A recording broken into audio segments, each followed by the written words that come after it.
All right. Well, everyone, welcome back from the AMSSM meeting. So we're going to have another AMSSM ultrasound case series presentation today. So once again, as a reminder to you all about the AMSSM Library of Sports Ultrasound Pathology, this is a very great opportunity to take the pathology that you see in clinic, training room, or the sidelines and turn this into a publication. And so the AMSSM Ultrasound Committee is looking for both common as well as unusual pathology related to sports medicine. And this is a really great way for residents, fellows, and staff to add to the growing case series and also get a peer-reviewed citation for your CV. So more information for this can be found under the AMSSM webpage under the Sports Ultrasound tab. In addition, you can always email Josh Romero if you're interested in this opportunity. Otherwise, then today I'm going to introduce our speaker. This is going to be Joey Brutzkus, and he is born and raised in the Chicagoland area. He did a PM&R residency at Rush University Medical Center in Chicago, and he's currently doing his sports medicine fellowship at the University of Illinois at Chicago. He himself is a former athletic trainer, and he is a huge Chicago Cubs and Chicago's Bears fan. So he's feeling good this morning after the draft. And he's going to be giving us a presentation today on an AITFL injury sprain. Awesome. Thank you very much. Very happy to be here. Also, yes, bear down, most importantly. Go ahead and share my screen so we can get started.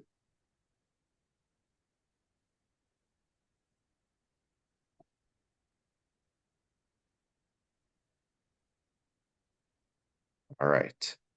All right, that looks good. Okay, awesome. Thank you. So thank you everyone for joining this morning. Thank you for the introduction. Like I said, very happy to be here. Let's go ahead and get started. No disclosures. So, kind of what we're going to do today, we're going to review kind of a complete anterior ankle ultrasound protocol. We'll also take a look at some normal as well as a few abnormal structures, and then kind of briefly go over what a comprehensive report looks like. So before going on, just a couple thank yous. Thank you to my program director, Dr. Ankur Verma, who's been awesome to work with. Has really been a pleasure, and taught me a lot about ultrasound, and helped me with this preparation of this as well.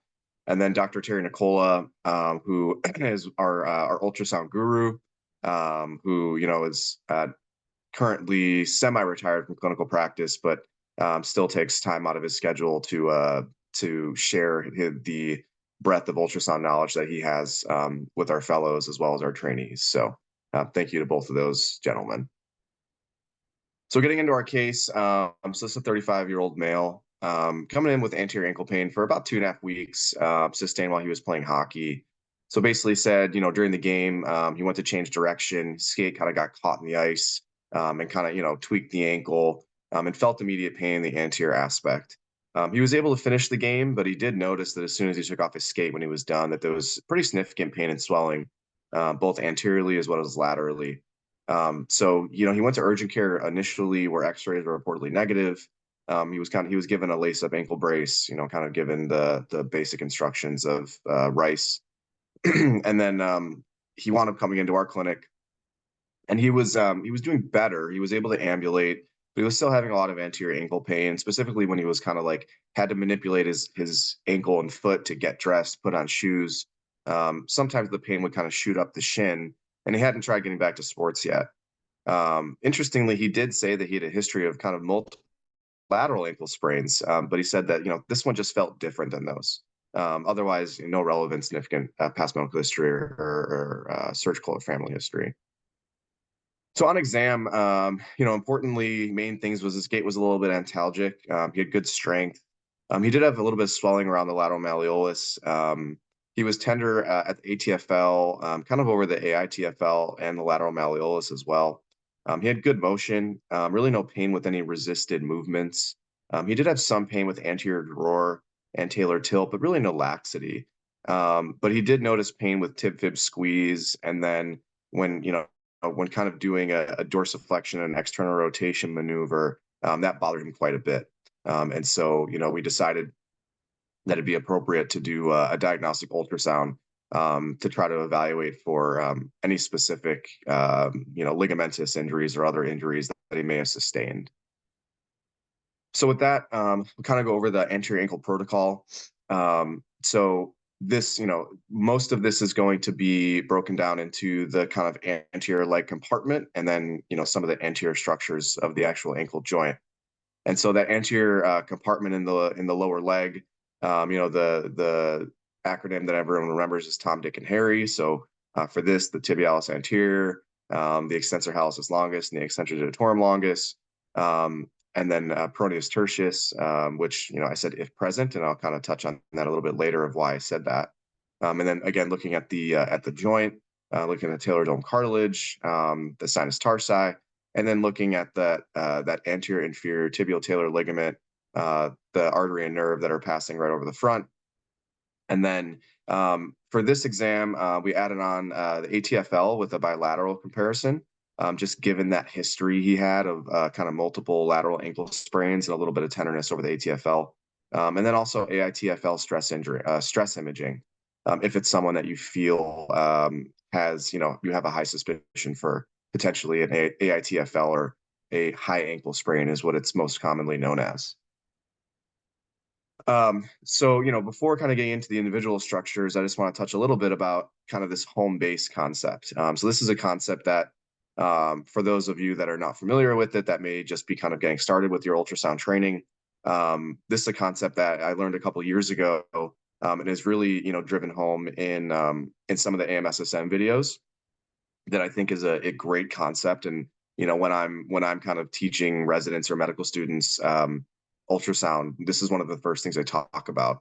And so the concept of a home base is that, with every aspect of a joint or an area, medially, laterally, anterior, posterior, when you're first kind of getting into scanning, it can be very disorienting. Everything is shades of gray. And so it's super easy to kind of get lost as you're scanning around and trying to look for structures. And so it's really important to always have kind of a home base, or an area that that you can reliably go back to every single time and be comfortable with what you're seeing. And then, you can always deviate from there and trace structures up and down. And again, if you ever get lost, you go right back to home base. And so for the anterior ankle, the home base is, kind of, just above the joint, as I think the best place that you really get this view. And you can see basically the multiple tendons that we're going to be looking at. You can also see the neurovasculature, and you can also see, again, depending on where you are, you can actually sometimes see the beginnings of the joint, or kind of the distal tibia. And so from this view alone, we're really going to this is kind of the meat and potatoes, so to speak, of the anterior ankle protocol, because everything is kind of easily found if you start here and kind of stray a little bit. And so as you can see in this picture, there's that kind of red box, which kind of delineates approximately the area where you're going to kind of start as your home base. So the first thing that we're going to look at is the tibialis anterior. And so that's going to be the most medial tendon. It's going to be kind of the biggest as well. So, from that standpoint alone, it's pretty easy to pick out. And so we want to obviously scan that proximally and distally in a short axis view. And so that's on the left is what that would look like in short axis. And then if you look at it in more of a long axis view on the right, again, we're going to scan that mediolaterally. And so the analogy that I kind of teach people with this is, in short axis, a tendon should look like the cut end of a broom. So imagine that those bristles are really tightly packed together, and kind of either oval or circular. And that's what we see here. And then in a long axis view, you see that everything is kind of, those tendon fibrils are really nicely closely packed together. And so the analogy that I give for that is that, imagine that someone took a paintbrush and just painted it across the screen. And that's what it should look like. It should be nice and even throughout. And so that's what we saw. So, the things that you're going to be looking for here is, within the tendon itself, you're looking for areas that are hypoechoic or darker. which can be indicative of tendinosis or even interstitial tearing. You also want to look for continuity of the tendon. And then you also can look for, kind of fluid around the tendon, which can be indicative of like a tenosynovitis. And we didn't see any of that. So then moving on, immediately lateral to that is the EHL, or extensor hallucis longus tendon and muscle. And so as you can see in this left picture, so this is the tibia anterior, this is most medial, and then just next to that is EHL. And so number one, you can see it is smaller. But the other thing that distinguishes it a little bit is that for the tibialis anterior, at this level, it's all tendon. The EHL, you can kind of see that there's a little bit of slightly hyperechoic muscle that is so at that level. And so the muscle belly for EHL actually goes quite distal. And so at this level, you're actually more at this kind of musculotendinous junction for the EHL. And so that distinguishes it a little bit. The other thing that you can do, maybe a little bit of cheating, if you will, but, there's, whatever it takes to identify the structures. You can take the person's big toe and just passively move it up and down, and you should see that tendon kind of glide a little bit. And again, that will tell you that you're on the right spot. So again, you want to look at that in short axis, proximally and distally. Again, you can follow that all the way to the big toe. Again, if you're really trying to prove to yourself, that's what you're looking at. And then in long axis, again, it's going to look somewhat similar to the tibialis anterior. But however, you can kind of see that there's this muscle. You're already getting some muscle, even though you're very distal. So again, that's one of the kind of distinguishing features of the EHL compared to the tibialis anterior. So then moving lateral to that is the extensor digitorum longus tendon and muscle. This one's a little bit nondescript initially when you're just looking at it in kind of that home base view.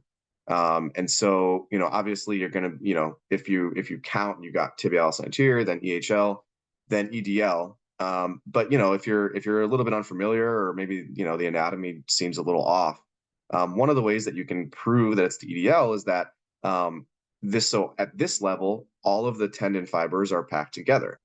But what's going to happen is that as you go distal, you're going to start to see a spreading out, and you're going to have individual tendons that are going to go to the individual digits. And so I'm going to show you a video here of that. We'll run through it a couple times, but there's the tendon. And as you go distal, you can start to see the different tendon fibers running out distally. And then at this level, now this is the EDB muscle. So now this is over the dorsum of the foot. And so now at this level, you can see there's these individual tendons that are going to be running to the individual toes 2 through 5. So I'll go through that one more time. But so again, easy way to prove to yourself that this is the EDL by just scanning it distally a bit and watching those tendons kind of fan out. So again, you want to look at this in short axis and long axis. And look for any of those features we kind of talked about earlier for tendon pathology. So peroneus tertius, that would be the next tendon over. That's going to be the kind of most lateral one, kind of almost abutting the fibula on the anterior aspect. So we didn't see it in this patient, which kind of, got me to thinking, because, colloquially you kind of hear, well, it's absent in some people. And so, trying to look into this a little bit. And it's actually interesting that it's really pretty unclear what the prevalence of the peroneus tertius is. You will find different studies. There's anatomical studies that'll say it's actually pretty uncommon for it to be absent. Some cadaveric studies have shown it's present in 90 to 95% of their specimens. But then there's kind of population-wide studies that have looked at people of different heritages, from different parts of the world. And they've shown prevalences as low as 38 to 40%. So again, it's a little bit tricky to figure out exactly, how common or uncommon it is to either have or not have peroneus tertius. But so it's always important to look for it. Again, it's going to be kind of that far most lateral tendon just anterior to the fibula. And again, if you're trying to prove it to yourself, you can trace that down to kind of the base of the fifth metatarsal. So then looking at the neurovasculature, so again, we're kind of in this same anterior area. So looking at vasculature, tends to be pretty straightforward, especially for arteries. If something's pulsating in your face, typically that's going to be an artery. You can always throw on the Doppler to verify. And then, the veins are usually right by it. They should be compressible. So that's not usually terribly too challenging. Tracing nerves, however, can be a little bit tricky, especially when we're talking about more deeper nerves here. So in the anterior aspect of the ankle here, I apologize for the error. It's labeled superficial perineal, but this is actually the deep perineal nerve that's running with the anterior tibial artery, which then turns into dorsalis pedis. And so if you're just looking at it in a cross section in a still image, it's very easy to really lose it or just not really be able to see it. The reason being is because, especially these smaller nerves at this level may only be kind of one or two fascicles, as opposed to, when you're looking at something like the median nerve in the carpal tunnel, which is, a huge nerve. And so the best thing to do is to really just kind of scan proximally and distally, and keep your eyes on the vasculature, because for the most part, nerves do run with their vasculature. And so if you keep your eye on the vasculature and you kind of look for some fascicles that are in the area, as you scan proximally and distally, usually you can pick it up. And then once you pick it up, it's really just a matter of keeping your eyes on those fascicles and watching them kind of move a bit. And again, when you're doing this, it actually helps to go fast, which when they're first starting seems a little counterintuitive, because you're like, well, I don't know what I'm looking at. Why wouldn't I go slow? And again, the problem is because you're really looking at just a couple fascicles. If you go really slow, it's very easy for things to blend in. When you go fast, you can actually see the fascicles much better. And so I'll show you a video here, and I'll pause it for a second. So again, in this still image, you've got the artery right in the middle, pretty clear. But if you look for anything surrounding, it's challenging. You're kind of guessing, is this a little fascicle? Is this a little fascicle? And so from a still image, it can be a little bit daunting. And so what you can do is you can scan, and I'll roll through this a couple times, but I want you to keep your eyes, again, it goes quickly. So I want you to keep your eyes in this area. And there's a couple small fascicles that you will see, and then they'll eventually get small and split into individuals and fade away. So sometimes it takes a couple times, but right there is the nerve. So again, when you're rolling through it, now you can follow that, and now you can start to see those little fascicles, and then they're eventually going to get away. And so some of the things that you can look for there's, if it's hard to find the nerve, that's usually a pretty good sign when you're talking about small nerves, right? They're supposed to be small. It's supposed to be only a few fascicles. So when you're scanning these small nerves, if the nerve looks very apparent, there's multiple fascicles, the fascicles look swollen, a lot of times that can actually be a sign of pathology. And so, one of a very easy rule of thumb is for these small nerves, if the nerve is similar size to the vasculature or bigger, that's a sign to you that, that should kind of be like a red flag. And that should be, hey, I really need to look at this nerve much more closely, because that can be a sign of a neuroma or a focal entrapment or something like that. So luckily we did not see that here. Just the small few fascicles that look normal to us. Okay, so now at this point, we're going to kind of rotate our transducer a little bit, and similar to this picture on the left, look at the tibiotalar joint. And so with the tibiotalar joint, you can see the fat pad in front. You can see the distal tibia. You can see the talus. In this patient, it was a little bit tricky to actually see the articular cartilage of the talus. So this was kind of the best we could do in this view. But sometimes you can actually see the articular cartilage of the talus as well. And then, things that you would want to look for here is an effusion. So if you saw, hypoechoic area in front of here, you'd want to put your Doppler on, make sure there's no flow in there. But you can see an effusion. Also, if someone, if let's say it's someone that has a history of repeated kind of ankle sprains or kind of chronic ankle pain, you could put on Doppler or M mode here and look for kind of increased vascularity here. Because you can kind of get a chronic synovitis or an anterior impingement, kind of the fat pad in the synovium. So a couple things that you can look for in this view, but everything looked okay for us here. So the Talar Dome, so this is going to be a somewhat similar view to that home base, except it's going to be just a little bit distal. And so you can kind of see some of those tendons that we were looking at before up top. But what we want to see is you want to see this really nice view of the talus where you get this thin hypoechoic layer with the underlying bone underneath, right? And the reason that you get that thin hypoechoic layer is because that hyaline cartilage is predominantly made out of water, right? So that's why it looks very hypoechoic.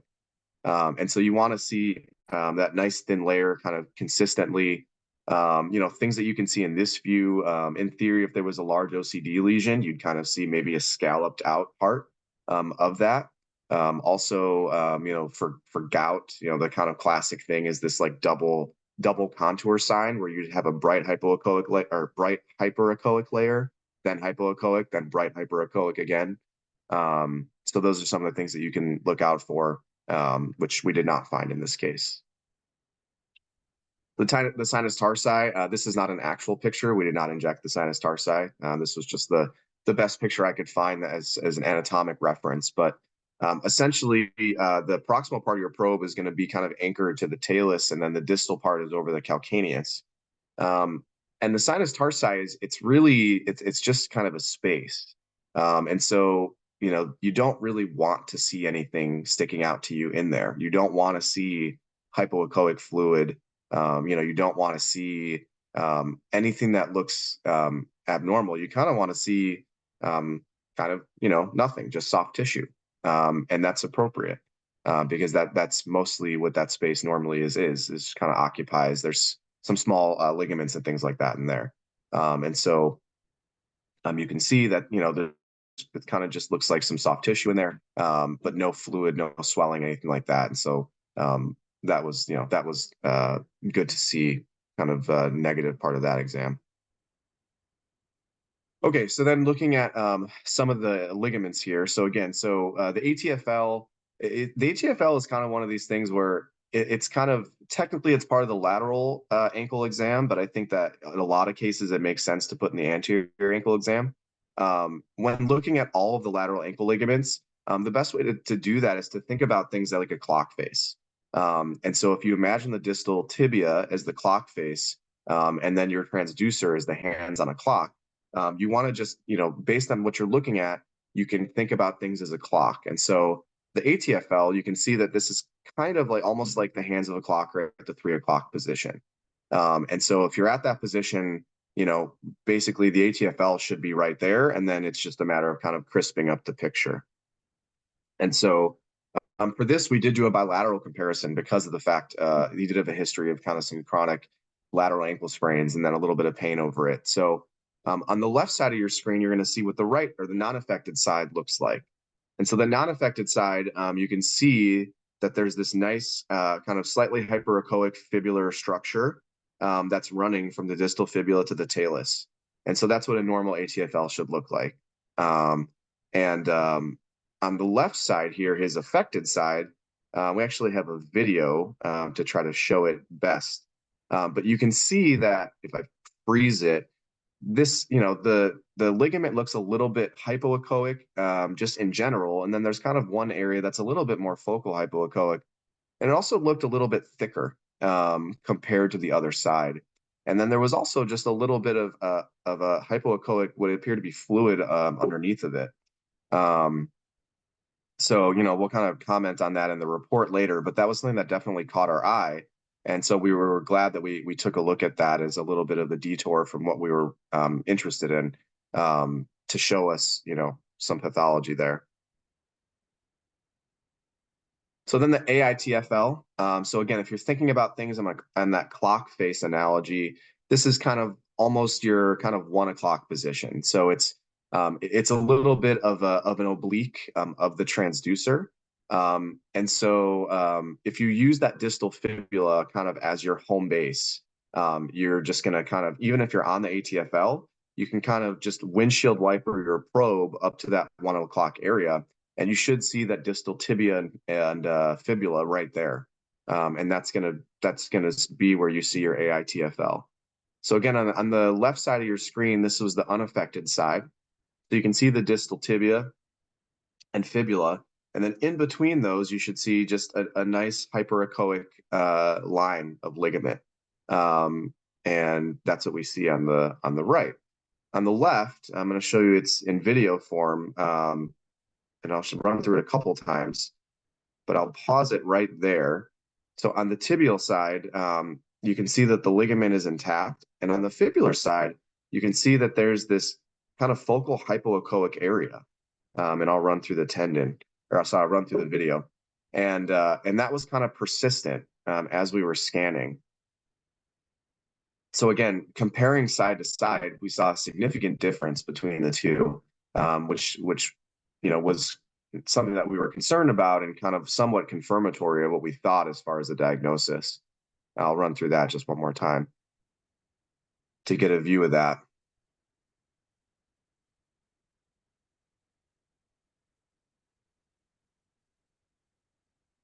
So then the next thing that we wanted to do is we wanted to try stress imaging of the AITFL. Unfortunately, in this patient, he was in a lot of pain at the doing a provocative maneuver for that. So we weren't really able to accomplish that. However, there actually has been some studies that have validated this, including one from 2009 that I think is actually a really well done study that they looked at, I think, about 20 athletes from the IOC as well as some controls and kind of looked at this stress maneuver for suspected AITFL injury. And so you can see a picture here, but basically you have the person kind of dig their heel in to the table to stabilize their ankle, and then you can just externally rotate the foot while you keep your transducer on the distal tibiofibular joint. And so in this one, this is actually pictures of someone who has pathology. So you can see that there's that hypoechoic line through the ligament. So this is indicative of a tear. But then you measure the distance between the distal tibia and fibula in neutral, in internal rotation, as well as external rotation. And they compared that to controls. And essentially what they found is both in neutral as well as in external rotation, you're going to have a significant difference between the affected and non-affected side. I think that their minimally clinical difference was about 1 millimeter of opening from neutral to external rotation. And so, again, if you feel like, in this case, we did see that there was some significant pathology there. So ideally we would have done this, but let's say someone had what appeared to be an intact ligament, but you still had a suspicion for AITFL sprain. Doing this provocative maneuver, if you see opening there, that kind of cinches it, that there is instability there and likely ligamentous injury. So then for the report, again, and there's multiple ways to do this. One of the ways that I've seen that I think kind of summarize things nicely is really breaking it down into the different types of tissues. So, the tendons, the bones, ligaments, nerves, vasculature. And so the main things here is that the ATFL, we compared bilaterally, looked kind of thickened and hypoechoic. And so we called that a kind of an acute on chronic sprain, but importantly, the ligament was intact. Versus that AITFL, we saw that lateral half of it was hyperechoic compared to the other side that was completely hyperechoic. And so we called a partial tear of the AITFL. So that is all I have. This is our lovely mascot at UIC, Flame the Dragon. So with that, I thank you everyone for your attention, and happy to answer any questions and get some pearls of wisdom from some of the esteemed colleagues that are on this Zoom as well. All right. Thank you so much, Joey, for that presentation going through this topic, which can be really complicated, and just also some kind of the basic ultrasound pearls as well too. So I have a few comments that I can make, but just kind of want to check in with the group as well too, just to see if anyone has anything right off the bat.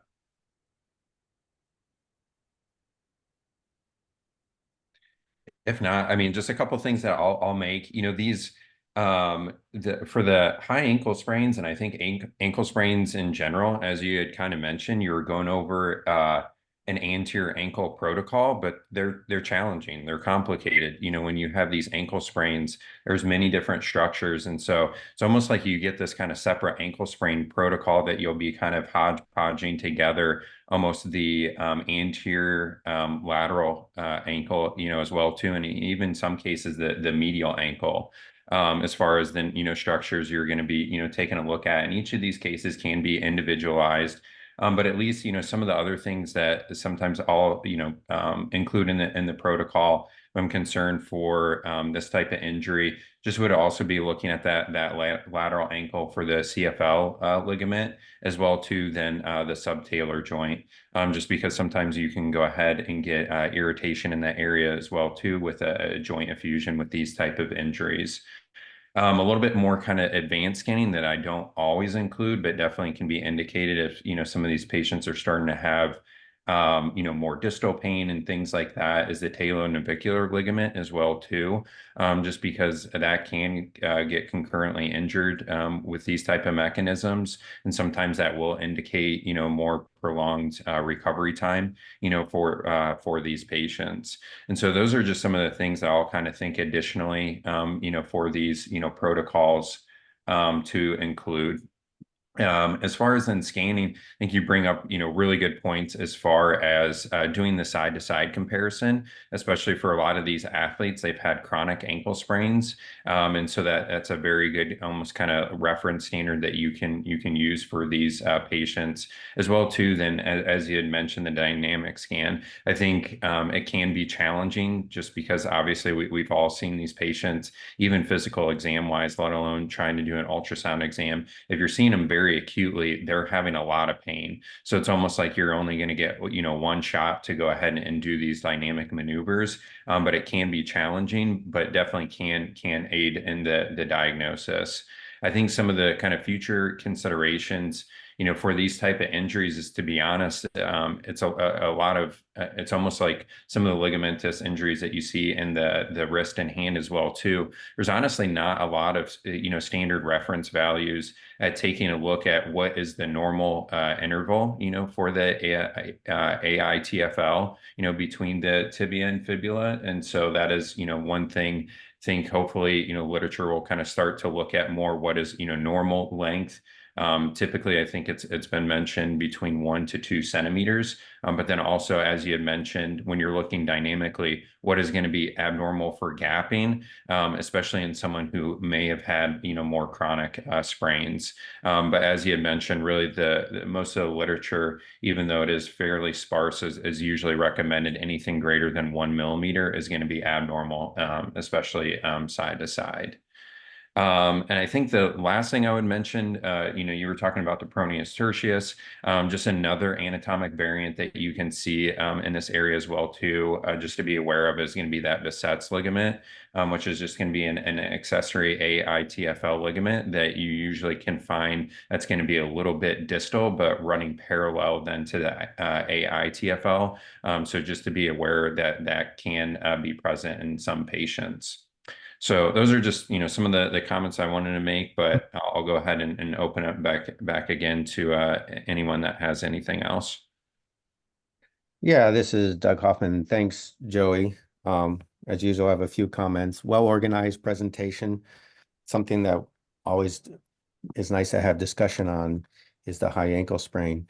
I'm kind of with Stephen a little bit, and I would approach this more with sort of my lateral ankle protocol, because I would agree that I would probably looked at the CFL as well, especially with that history of ankle sprains in the past.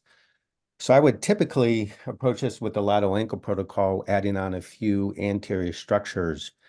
I also have my home base as that short axis image you showed over the articular cartilage or the joint itself. So when I'm doing any ankle exam, maybe except for the Achilles, for me at least, that's my home base. And I do this for several reasons. One is I can see a joint effusion right away. In this case, with the high ankle sprain, I'm a little more attentive to the articular cartilage. So not only am I looking at the articular cartilage in that neutral position, but then I'm plantar flexing, trying to uncover at least the medial or the middle third of the articular cartilage to assess whether I can see an injury to that. In that lateral ankle protocol, I may add on a few things if I'm thinking high ankle sprain. And one of the add-ons would be the extensor retinaculum. So I'm going to particularly look at that inferior extensor retinaculum. And again, this is more of advanced structure, but I'm going to follow the roots of that into the sinus tarsi. And I've seen injury to the roots with a high ankle sprain. So again, the roots of the inferior extensor retinaculum, what you're going to see come off the EDL tendons, you can follow into the sinus tarsi. It get a little more advanced, but once you scan it a few times, it's very doable. I'm also, again, to echo Stevens, I also routinely look at the dorsal talonavicular joint and the dorsal talonavicular ligament. Again, it may not change my management, but having the presence of an injury will explain why they're sore there and a little more of a prolonged recovery. I also want to echo Stephen's comment that stress testing of the AITFL is not validated. So we all stress it, but we're not all sure if 1 millimeter, 2 millimeter, 3 millimeters is abnormal. And there is some research as we speak being done on that. Just a couple comments about the AITFL in general. So, we plantar flex with an oblique probe position connecting the distal fibula to the talus for the ATFL, and then we're going to dorsiflex, and it's a 90-degree rotation on the fibula for the AITFL. And as Stephen mentioned, the AITFL is in layers, and it almost always has an accessory branch, which is going to be inferior, which is also called the ligament of Bassett, and sometimes there's 1, 2, or 3 strands of the accessory ligament. And that can be impinged, and that can be impinged particularly with chronic AITFL tears and instability. And diagnosing that is simply the scanning distally along the AITFL and comparing to the contralateral side, and they will also be point tender there. Be able to scan the AITFL is a game changer in that sometimes it can be very difficult in the acute setting to distinguish between the typical, quote, lateral ankle sprain and a high ankle sprain. And we struggle with that clinically sometimes. And so this is one of those situations where you can literally find out very quickly whether someone does have a high ankle sprain with a POCUS exam. So I think that's an underutilized use for ultrasound in the acute ankle setting is knowing right away if someone has an AITFL injury. And when I'm doing a stress test, similar, Stephen mentioned, to the scapulae lunae ligament, I'm looking directly at the fibers. And what I like to find is if those fibers are completely torn or if there's a partial tear.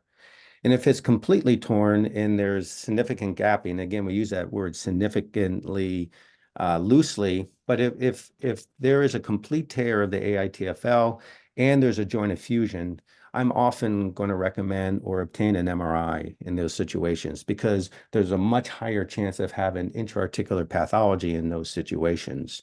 And so that's kind of what I'm looking for when I'm doing the stress maneuvers is this a partial tear or is this a full tear? So again, just, part of the reasons for these presentations is at least to discuss protocols.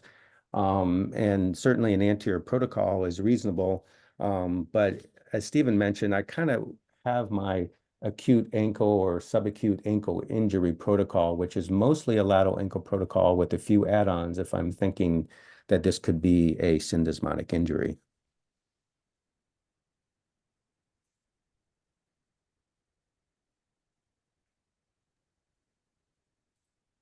All right. Well, thank you so much for the comments there, Doug. I really appreciate it. I will see if anyone else on the call has anything else to mention here. I think the only thing that I would also say as well too with these injuries, obviously you can injure the specific portion for the AITFL, but if indicated, I think which is really going to be based on your physical exam as well too, that as you continue to squeeze, up that lower leg, they are continuing, to have pain, just continue to go more and more proximal, as well too, just taking a look at that syndesmosis as well as the interosseous, membrane there just to see if there is any disruption. Just because once again, it may change your management in that case, but if anything, for sure, probably prognosis, as well too for those patients.